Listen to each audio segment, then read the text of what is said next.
Hey travelers, are you ready for another vacation?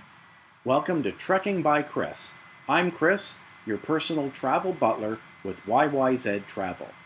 I'll be your host throughout these awesome travel destinations. If you like these videos, please remember to like, share, and subscribe.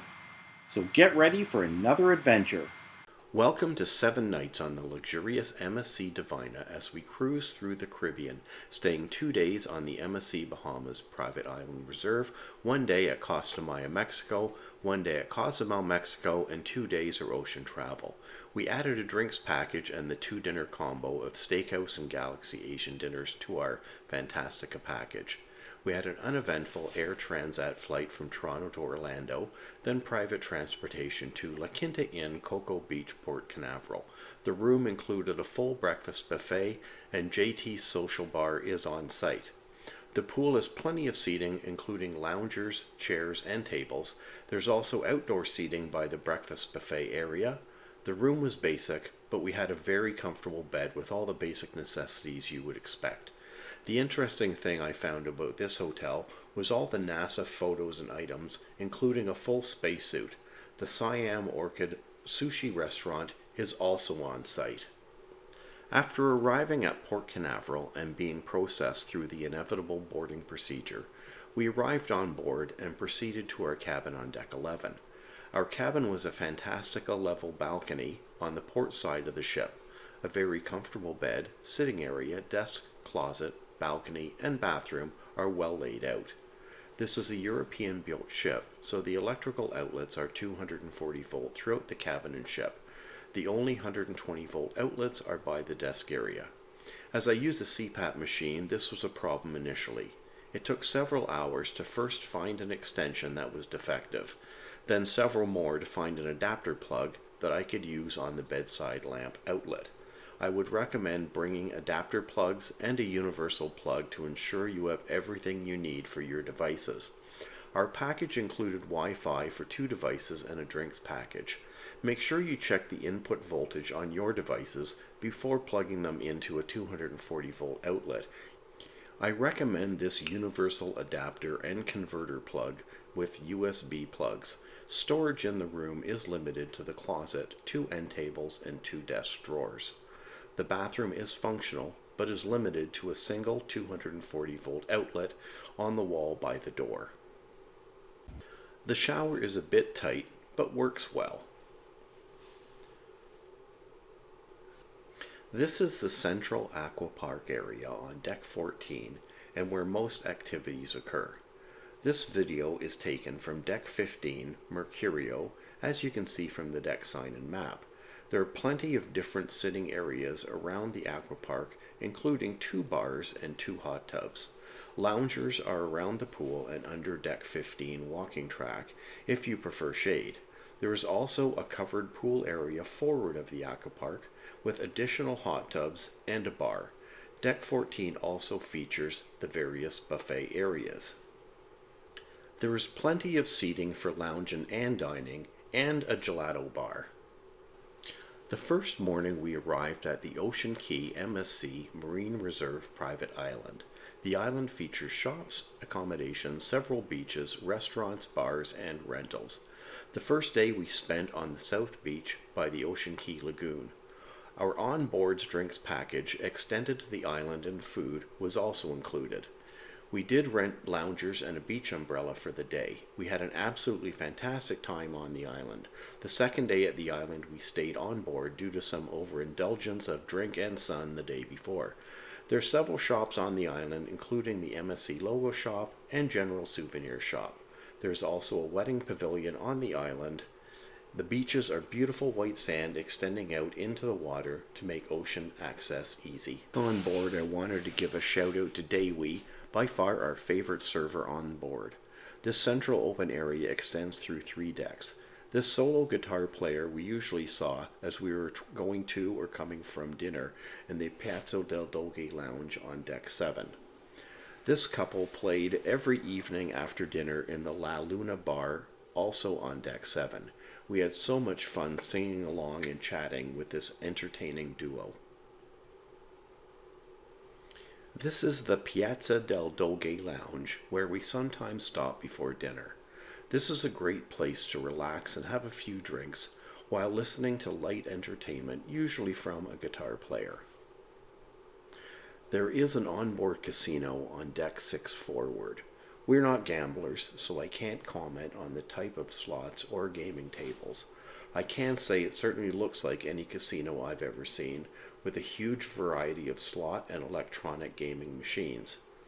There's also quite a few poker and blackjack tables, and possibly other machines and tables on the other side. This is the entry to the Pantheon Theater. The Pantheon Theater is a beautiful 2-deck, 1,600-seat venue with all the professional lighting and sound systems you would expect in a theater.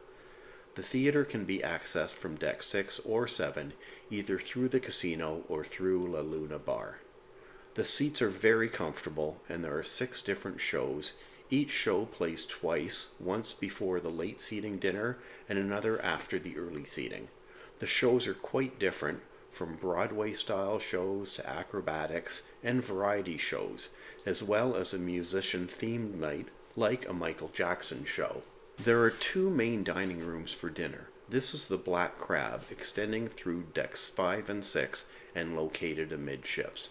Your cabin could be assigned early or late seating in either this restaurant or in Villa Rosa. Both dining rooms carry the same menu. We were originally assigned a multi-seat table, but were able to switch to a table for 2, looking out the stern windows on deck 6. We had wonderful sunset views and even saw dolphins playing in the wake of the ship one evening. There are 2 other lounges on deck 7 that I haven't mentioned, the Golden Jazz and the Black and White Lounge. We did enjoy the occasional pre-dinner martini in the Black and White. As previously mentioned, we purchased an optional dual dinner package where you choose from Asian, steakhouse, or French. Our first dinner was in the steakhouse, which was a wonderful steak dinner, and the second dinner we selected the Galaxy Asian restaurant. Getting to the Galaxy is a bit tricky as only one elevator goes there, or you can take the stairs from the garden area on deck 15 to get up to deck 16. After dinner, the Galaxy is a disco, which we did not partake in. La Luna was our after-dinner hangout. I have to say that the sushi dinner is the absolute best sushi dinner I have ever experienced. From the soup to the dessert, everything was amazing. I had to have another plate of the sushi as it was so delicious. I'd go back there in a heartbeat. Behind the Galaxy restaurant is a virtual world, where there are several pinball and electronic games, as well as an F1 simulator for an additional charge. Below Virtual World is the graffiti area for teens, where there are additional games and just a place for teens to hang out. The garden area on deck 15 at the stern or back of the boat is an adults-only bar, pool, and terrace. The one criticism I have about all the pools is that they only have ladders for access. Stairs would make them much more accessible, especially for older guests and those with any mobility issues. There are plenty of loungers available on both sides of the terrace area. Ball court, shuffleboard, and the water slide are just forward from the garden area. The remaining time in this video will be dedicated to the MSC Yacht Club area. This is an upscale, exclusive luxury area in the bow of the boat, extending through decks 15, 16, and 18. There's no deck 17, as in Italian culture, that number is unlucky. The topsail lounge and bar is open 20 hours a day from 6 a.m. to 2 a.m. with food options at all times. The one pool and solarium areas are exclusive to Yacht Club guests. The one pool area features a wraparound terrace across the entire bow of the ship. A regular pool and 2 whirlpools are available in this area. The views from deck 18 are spectacular. There is a bar and dining area on the starboard side of deck 18. The topsail lounge is one of 3 exclusive dining locations. The others are at the one pool area on deck 18 and the Yacht Club restaurant in the garden area of deck 15. The one pool grill offers breakfast, lunch, and afternoon canopies. Full exclusive dining for dinner is available in the Yacht Club restaurant. Cabins are larger, with more luxurious options than other cabins on the ship, including two-room suites with large wraparound balconies. You may want to consider upgrading your MSC cruise experience to the Yacht Club level. On top of the exclusive areas, this experience includes unlimited premium drinks, unlimited internet on 2 devices, discounts throughout the ship, butler and concierge services. I hope you enjoyed this video and that you'll check out my other travel videos.